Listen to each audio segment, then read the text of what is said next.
Praise lord. యేసుక్రీస్తు నామములో మీ శుభములు తెలియజేస్తున్నా.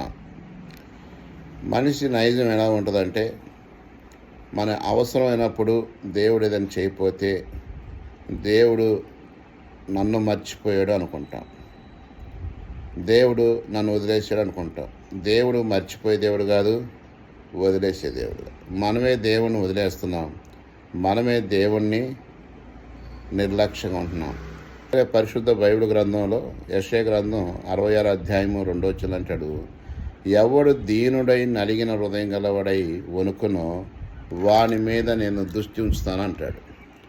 అంటే దేవుని మర్చిపోయాం మనం. అందుకని ప్రభువైన యేసుక్రీస్తు అన్నాడు, నా యందు ఎవడు దీనుడై నలిగిన హృదయం గలవాడై ఉంటాడో, దేవుడంటే భయపడతారో వారి మీద ఆయన కనుదృష్టి ఎప్పుడు ఉంటుంది.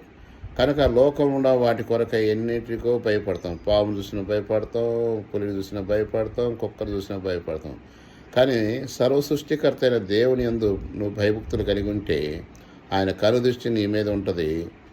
ఆయన కనుదృష్టి మన మీద ఉంటే మనం అందరం కూడా దీవించు. కనుక యెహోవా యందు భయభక్తులు గలవారు వర్ధిల్లుదురు. ఈ మాటలు దీవించునుగాక. ఆమేన్.